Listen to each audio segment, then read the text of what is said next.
శరీరం ఏం చేస్తాడంటే దేవుడిగా యుద్ధం చేసేవాళ్ళు, వాళ్ళు యుద్ధం చేసేవాళ్ళు. ఏమో యుద్ధం అంటే నువ్వు బండిలో పోతా ఉంటావు, పడిపోయే టైంలో ఏసయ్యా అంటే నిన్ను తప్పించాడు. టెస్ట్ మిస్ అక్క నేను చచ్చిపోయేవాడు, మేము టెస్ట్ మిస్ అక్క మేము చచ్చిపోయేవాళ్ళం అని చెప్పారు. ఎవరు ఆ కాపాడింది? ఎవరు? దేవుని యొక్క దూతలు. వాళ్ళే శరీరములు అంటారు. వాళ్ళని ఏమంటారు? శరీరములు అంటారు. వాళ్ళు మన కొరకు ఎప్పుడు తిరుగుతూనే ఉంటారు, మన చుట్టూ, మన కంటికి కనపడరు. వాళ్ళు దేవుని ఆజ్ఞ బట్టే వాళ్ళు వస్తారు ఈ లోకానికి. వాళ్ళు వచ్చి అనేకుల్ని దేవుని వైపు చెప్తారు. అలాగా కెరేబులకి షరేబులకి ఒక ఏజెంట్ ఉన్నాడు. అతని పేరు లూసిఫర్ దూత. లూసిఫర్ దూత ఉన్నాడు. లూసిఫర్ దూత ఏం చేసేవాడంటే అందరికీ మేనేజర్. ఈ ఊర్లో మనం పెద్దపెద్ద అంటాం కదా, ఆ విధంగా అందరికీ మేనేజర్గా ఉన్నాడు.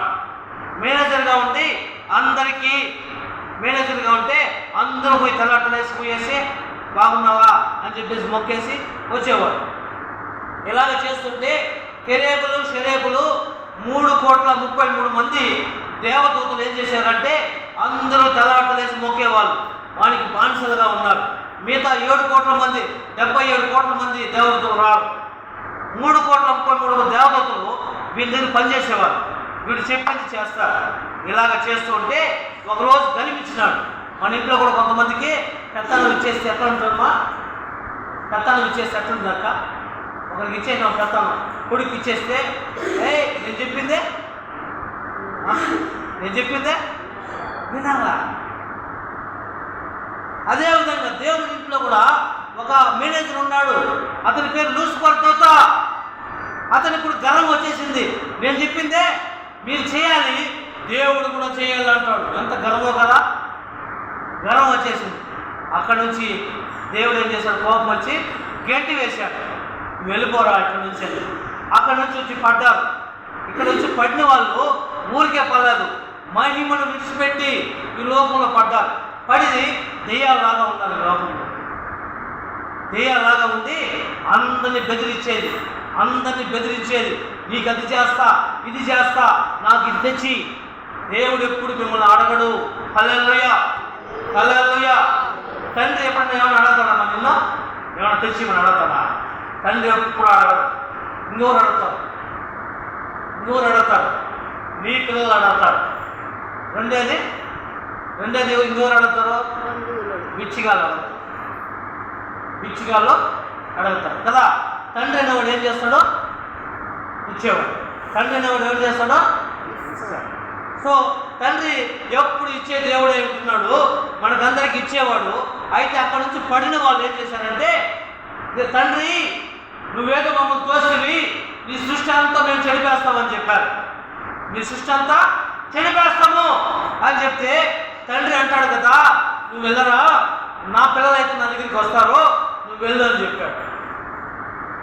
అలాగే వాళ్ళు వచ్చి ఈ లోకంలో పడి అందరినీ చెడగొడతా ఉంటుంది. అన్నదమ్ములకి, అక్క చెల్లెలకి, ఎవరికి మనశ్శాంతిగా.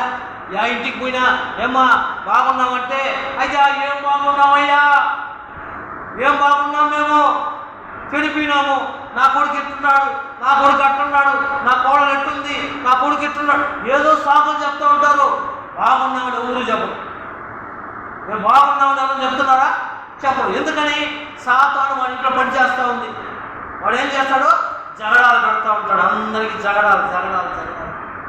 అందుకని యేసయ్య అంటాడు, మీకు నేను సమాధానం ఇస్తున్నాను అంటున్నాడు. సమాధానం ఉంటే సంతోషం ఉంటుంది, సమాధానం ఉంటే నెమ్మది ఉంటుంది, సమాధానం ఉంటే కుటుంబంలో మనశ్శాంతి ఉంటుంది. ఆ సమాధానం లేకుండా ఎప్పుడు చూసినా జగడాలు.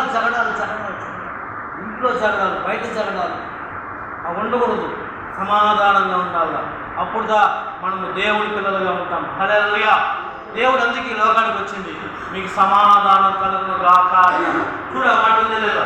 చూద్దాం ఏమన్నాడన్నమాట, మీకు సమాధానము కలుగును గాక అన్నాడు.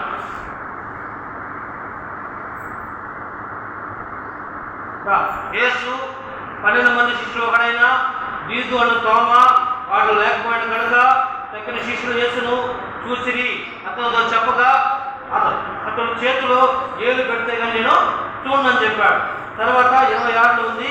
8 దినములైన శిష్యులు మరలా లోపలికి వచ్చినప్పుడు తోమ వారితో కూడా ఉన్నాను. అప్పుడు తలుపు మూయబడను. యేసు వారి మధ్యలోకి వచ్చి మీకు సమాధానం కలుగును గాక. ఏమన్నాడమ్మా? మీకు సమాధానము కలుగును గాక. మనకు కూడా ఆయన పరలోకానికి వెళ్ళిపోయి ఏమంటున్నాడు? మనకి సమాధానము కలుగును గాక. మన సమాధానానికి వచ్చేదానికి ఈ లోకానికి ఆయన వచ్చాడు. మీ కుటుంబంలో ఏదైనా చెప్తుంటే దేవుని దగ్గర డబ్బు కానీ ఆస్తి కానీ ఏ గొడవలు కానీ ఏదైనా ఉన్నా దేవుని దగ్గరికి వస్తే ఆయన ఏం చేస్తాడో సమాధానం ఇస్తాడు. హల్లెలూయా, హల్లెలూయా. కాబట్టి మనమందరం దేవుడి పిల్లలు కాబట్టి మనమందరూ దేవుని దగ్గరికి వచ్చి సమాధాన పడాలి. హల్లెలూయా.